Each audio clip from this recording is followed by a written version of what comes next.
नमस्कार दोस्तों, स्वागत है आपका फिर से मेरे चैनल एलोफेलिया में। लास्ट टाइम हमने इंट्रोडक्शन ऑफ साइकोलॉजी पार्ट 1 और पार्ट 2 पढ़ा था। आज हम nature and scope of psychology की बात करेंगे। नेचर ऑफ साइकोलॉजी, और we can say psychology as a science. ठीक है, यूजुअली हम लोग क्या समझते हैं कि जो साइकोलॉजी है जो साइंस है वो सिर्फ फिज़िक्स के साथ रिलेटेड है, केमिस्ट्री के साथ रिलेटेड है, बायोलॉजी के साथ रिलेटेड है। ये बेसिक मिसअंडरस्टैंडिंग रहती है वर्ड साइंस के साथ। लेकिन लोग सोचते हैं कि साइंस जो है वो स्पेसिफिक स्टडी है फैक्ट्स की, लेकिन ऐसा साइंस जो है जनरली सिंपल वे है एक्वायरिंग नॉलेज। साइंस जो एक सिस्टमेटिक स्टडी है फैक्ट्स की। देयरफॉर साइकोलॉजी जो है इसे भी हम साइंस ही बोलते हैं। It is also refer to as science. The very nature of scientific inquiry making psychology a rich, diverse, fascinating and surprisingly young field. हमें सबको पता है कि साइकोलॉजी जो है बड़ी लेट अस्तित्व में आई है, दो इसकी हिस्ट्री बहुत पुरानी है, लेकिन ये जो साइकोलॉजी इट्सेल्फ जो है वो बहुत लेट आई है। तो जो इसका साइंटिफिक इंक्वायरी है वो साइकोलॉजी को एक यंग फील्ड बनाता है, एक रिच फील्ड बनाता है, एक डाइवर्स फील्ड बनाता है, एक फैसिनेटिंग फील्ड बनाता है और सरप्राइजिंगली एक यंग फील्ड बनाता है। बिफोर डिस्कसिंग, कि इससे पहले कि हम ये डिस्कस करें कि साइकोलॉजी जो है उसे साइंस कहते हैं, ये बहुत ज़रूरी है हमारे लिए जानना कि साइंस जो है वो है क्या। क्योंकि हमने अभी पढ़ा कि यहाँ पे एक मिसअंडरस्टैंडिंग रहती है, बेसिक मिसअंडरस्टैंडिंग रहती है वर्ड साइंस के साथ। तो साइंस जो क्या है, एक सिस्टमैटिक स्टडी है, एक लिमिटेड फील्ड ऑफ एक्सपीरियंस। ठीक है, thus a study can be called a science only when it has a limited field to study and a systematic method to use. एक स्टडी को हम तभी साइंस कह सकते हैं जबकि इसका फील्ड जो है स्टडी का वो लिमिटेड हो और सिस्टमैटिक मेथड्स यूज़ किए जाएँ। It is however not the subject matter of A study that makes it a science but it's method. उसका जो सब्जेक्ट मैटर है वो उसे साइंस नहीं बनाता है, बल्कि कौन से मेथड्स यूज़ हो रहे हैं वो उसको साइंस बनाते हैं। अब स्टेप्स क्या हैं साइंटिफिक मेथड में, अगर हम बात करेंगे कि क्योंकि हम साइंस पढ़ रहे हैं और हम उसके साथ साइंटिफिक मेथड्स को रिलेट कर रहे हैं, हम लोग कह रहे हैं एक सिस्टमैटिक स्टडी है और यहाँ पे जो है साइंटिफिक मेथड्स का यूज़ होता है, तो हमें पता होना चाहिए कि कौन कौन से साइंटिफिक मेथड्स हैं। सबसे पहले ऑब्जर्वेशन, कौन कौन से स्टेप्स रहते हैं साइंटिफिक मेथड में। सबसे पहले ऑब्जर्वेशन रहता है। ठीक है, पहला स्टेप जो है वो साइंटिफिक मेथड का to observe the object of study closely and carefully.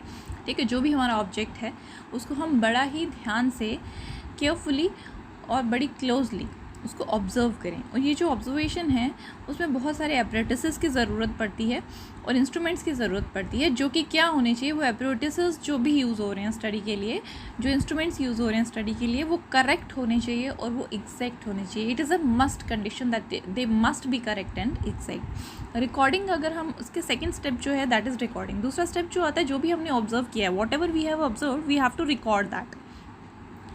This requires detached objectivity.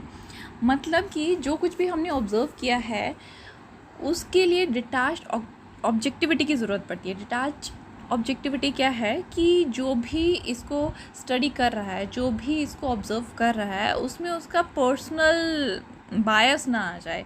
ठीक है, उसमें उसकी कोई पर्सनल राय ना आ जाए। जो भी उसने ऑब्ज़र्व किया है वो सिर्फ उसी चीज़ को रिकॉर्ड करे।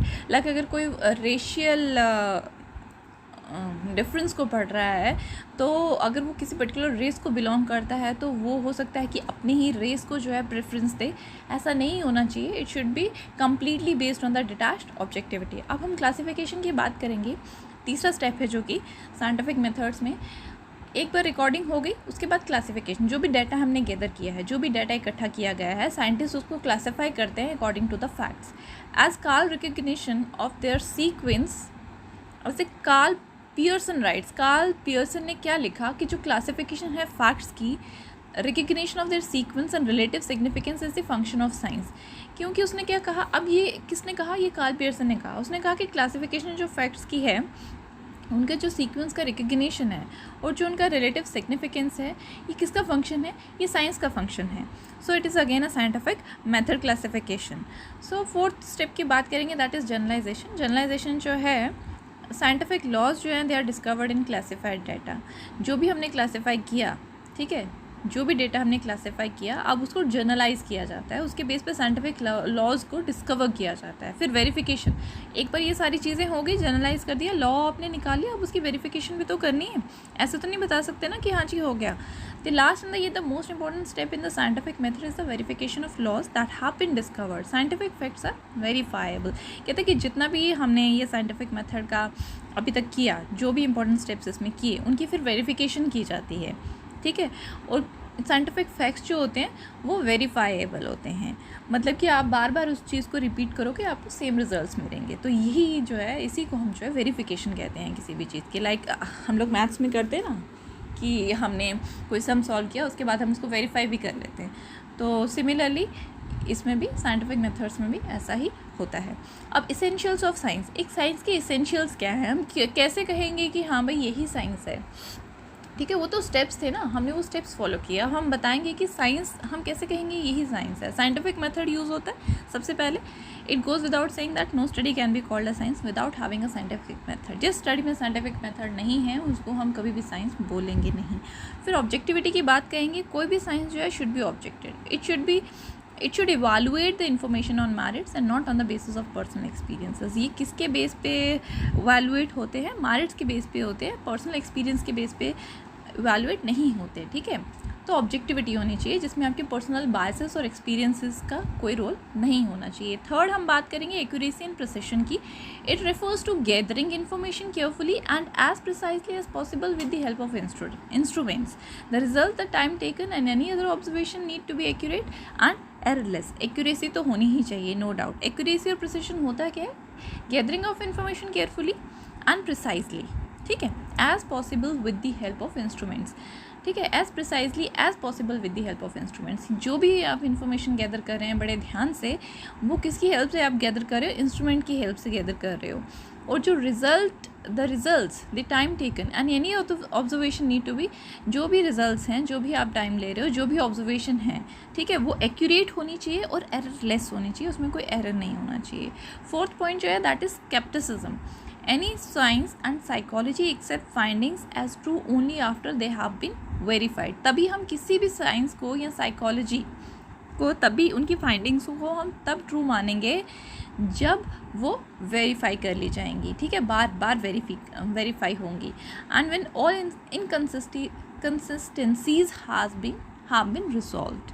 जब जितनी भी उसमें इनकन्सिस्टेंसी है, जब वो रिसॉल्व हो जाएगी, उसके बाद ही हम उसे साइंस कहेंगे।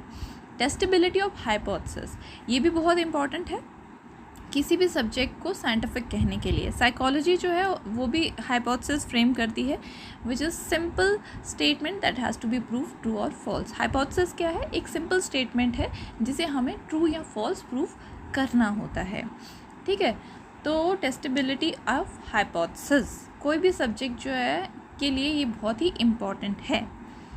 रिजल्ट्स भी रिपीटेबल, और जो भी रिजल्ट्स हैं वो रिपीटेबल होने चाहिए। मतलब कि अगर हमने कोई ऑब्जर्वेशन की है, कोई एक्सपेरिमेंटेशन किया है, कोई अचीव कर लिया है हमने और उसको प्रूव कर दिया है, तो वो बार बार प्रूव किया जा सकना चाहिए उसी रिपीटेड मेथड के साथ, उसी रिपीटेड एक्सपेरिमेंट के साथ। Results are verifiable. जब भी कोई और चाहे उन रिजल्ट्स की ऑथेंटिसिटी को चेक करना, तो वो उसको वो रिजल्ट जो है वो वेरीफाई होने चाहिए, अचीव्ड होने चाहिए, रिलायबल होने चाहिए, ठीक है। तो फिर मेजरमेंट नेक्स्ट स्टेप आ गया। जितनी all sciences measures whether physical state, time, temperature, heart rate etcetera, ठीक है। जितनी भी साइंसेज हैं वो सब ये चीज़ें मेजर करती हैं। फिजिकल स्टेट क्या है, टाइम क्या है, टेम्परेचर कैसा है, हार्ट रेट कैसा है। It is the assignment of members to the basic events according to some rules, hence it is quantifying the results. Even psychology gives information quantitatively by using inventories, performance tests and other measurements। मतलब measurements की जाती है, mathematical measurements की जाती है, तो ये हमें quantifying results भी देता है। Like हम लोग अगर कुछ टेस्ट की बात करेंगे, 16 PF की बात करेंगे, उसमें हम रेटिंग्स देते हैं बाद में कि हाँ जी 1 2 3 करके, उसके हिसाब से फिर रिजल्ट्स को बाद में ड्रॉ किया जाता है, ठीक है। फिर फैक्चुअल नॉलेज है। जितनी भी साइंसेज हैं they undergo the study of facts. Sciences क्या पढ़ती हैं?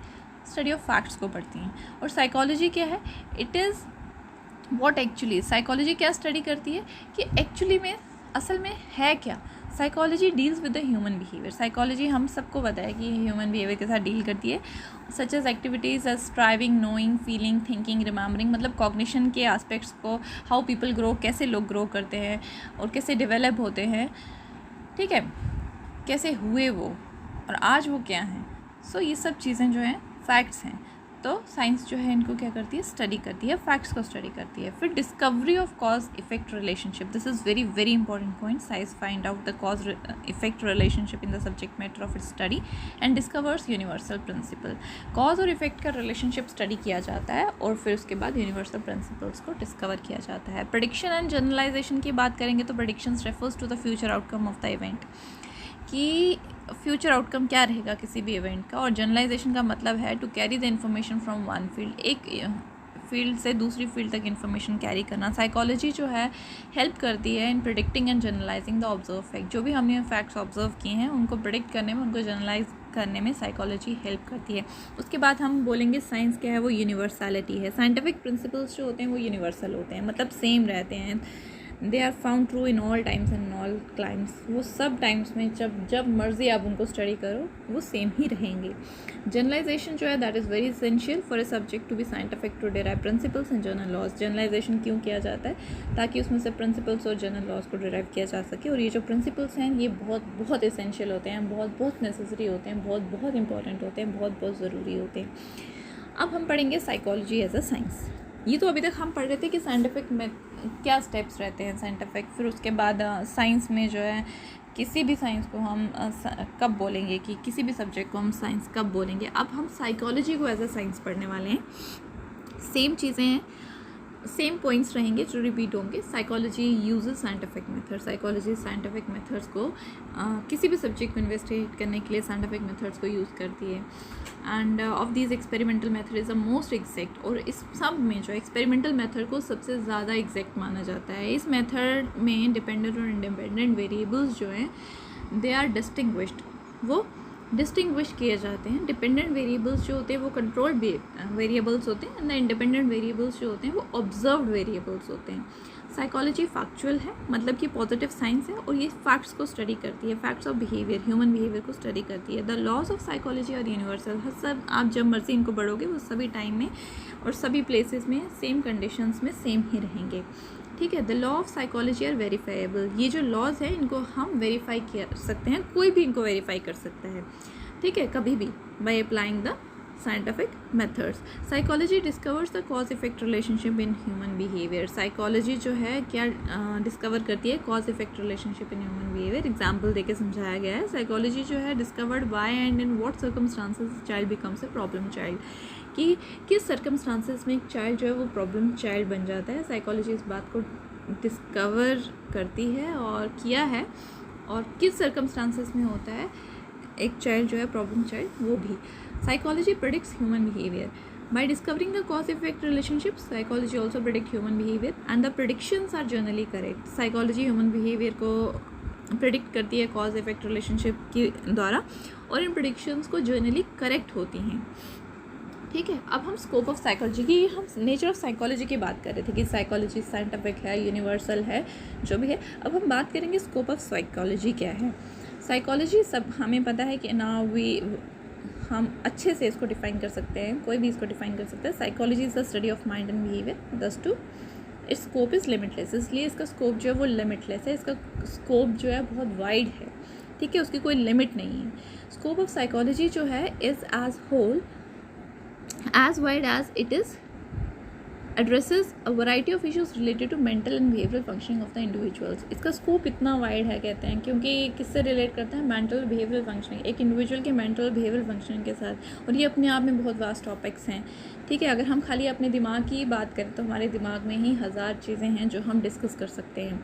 So its scope is not confirm to human behaviour but encompasses the behaviour of the animals too. ना सिर्फ ह्यूमन बिहेवियर तक इसका स्कोप कन्फर्म है, लिमिटेड है, बल्कि ये किसको इनकम्पैस करते हैं, किसको इंक्लूड करते हैं, एनिमल्स के बिहेवियर को भी इंक्लूड करते हैं। अब हम बात करेंगे ब्रांचेस ऑफ साइकोलॉजी। तो ब्रांचेस ऑफ साइकोलॉजी में अगर हम पढ़ें तो ब्रांचेस ऑफ साइकोलॉजी में हमारे पास रिसर्च स्पेशलिटीज़ हैं और अप्लाइड स्पेशलिटीज़ हैं। सबसे पहले हम रिसर्च स्पेशलिटीज़ की बात करेंगे। तो उसमें सबसे पहले हम एक्सपेरिमेंटल साइकोलॉजी की बात करेंगे। ये ब्रांच जो है aims at understanding the fundamental causes of behaviour. Basic fundamental मतलब बेसिक कॉजेज क्या हैं बिहेवियर के। It is the laboratory study of sensation, perception, learning, memory, problem solving, communication, emotion and motivation. ठीक है, जब भी हम बिहेवियर की बात करेंगे तो बिहेवियर जो है वो कॉग्निटिव भी है, वो नॉर्मल भी है। Sensation, perception, learning, memory, problem solving, communication, emotion and motivation, ये सब के सब एस्पेक्ट्स किसके रहेंगे, बिहेवियर के रहेंगे। और ये किस में आता है, एक्सपेरिमेंटल साइकोलॉजी में आता है। फिजियोलॉजिकल साइकोलॉजी और we can say neuro psychology. The branch of psychology studies connection between the nerves and nervous and endocrine system and behaviour.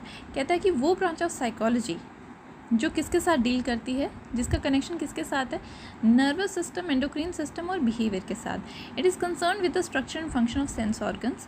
ये किसके साथ, it is concern with the किसका स्ट्रक्चर, सेंस ऑर्गन का structure, nervous system का, muscle, underlying our behaviour related to body activities and behaviour, और function किसका, इनके function और स्ट्रक्चर दोनों के साथ रिलेट करती है। ठीक है, कौन, फिजियोलॉजिकल साइकोलॉजी और we can say neuro psychology related with the nervous और एंडोक्राइन सिस्टम एंड बिहेवियर, तीनों का आपस में रहता है। फिर सेंस ऑर्गन्स का क्या स्ट्रक्चर फंक्शन रहता है, नर्वस सिस्टम का क्या स्ट्रक्चर फंक्शन रहता है, मसल्स अंडरलाइंग आर बिहेवियर उनका क्या स्ट्रक्चर फंक्शन रहता है, रिलेटेड टू बॉडी एक्टिविटीज़ के साथ रिलेट करता है और बिहेवियर के साथ रिलेट करता है।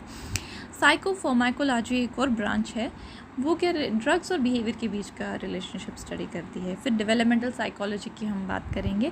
ये जो साइकोलॉजी है, it studies the psychological change through out life, कि पूरी लाइफ में क्या क्या साइकोलॉजिकल चेंजेस होती हैं, वो इस चीज़ को स्टडी करती है। कौन, developmental psychology. Every psychological concept like learning है, मेमोरी है, मोटिवेशन है, पर्सनालिटी है, परसेप्शन है, थिंकिंग है and so on can be examine in terms of changes over a life time. क्योंकि ये कोई भी चीज़ें स्टेगनेंट नहीं है, ये चीज़ें जो हैं हमारे लाइफ टाइम में चेंज होती रहती हैं। 4 पर्सनालिटी साइकोलॉजी, इसको हम लोग साइकोलॉजी ऑफ इंडिविजुअल डिफरेंसेस और डिफरेंशियल साइकोलॉजी भी कहते हैं। पर्सनालिटी साइकोलॉजी को हम लोग साइकोलॉजी ऑफ इंडिविजुअल डिफरेंसेस और डिफरेंशियल साइकोलॉजी भी कहते हैं। It is the study of individual differences in behaviour. ठीक है, ये क्या है, स्टडी ऑफ इंडिविजुअल डिफरेंसेस। हम सबको पता है कि कोई भी दो इंडिविजुअल सेम नहीं है, तो उनके बिहेवियर में क्या डिफरेंसेस हैं, the sources and consequences of such differences. Source और कॉन्सिक्वेंसेस क्या रहेंगे ऐसे डिफरेंसेस के, और degree of consistency of characteristics, कि characteristics within the individual across the situation over time. एक सिचुएशन में या फिर समय के साथ जो है एक इंडिविजुअल के व्यवहार में क्या चेंज आती है, कि क्या उसका ये कैरेक्टरिस्टिक्स जो है विद इन अ सिचुएशन और ओवर टाइम जो है वो क्या कंसिस्टेंट रहेंगे कि चेंज हो जाएंगे। 5th पॉइंट की बात करेंगे, cognitive psychology. It investigates all aspects of cognition, memory, thinking, reasoning, language, decision making and so on. Cognitive psychology जो है, जैसा कि लिखा हुआ है कि कॉग्निशन के साथ रिलेट करता है, और हम सबको पता है memory, thinking, reasoning, language, decision making, ये सब के सब कॉग्निशन के एस्पेक्ट्स हैं। अब 6वां पॉइंट आएगा, एनिमल साइकोलॉजी।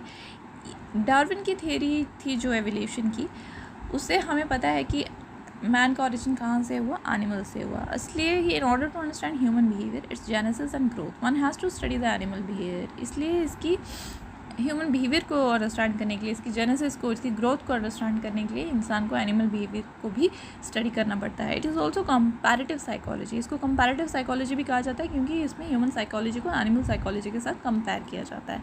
फिर साइकोमेट्रिक साइकोलॉजी की बात करेंगे, तो it is concern with the way in with the test and inventories for the measurement of human capacities and abilities. ये किससे, टेस्ट और इन्वेंट्रीज़ के साथ रिलेटेड है, ताकि ह्यूमन कैपेसिटीज़ और एबिलिटीज़ को जो है मेजर किया जा सके।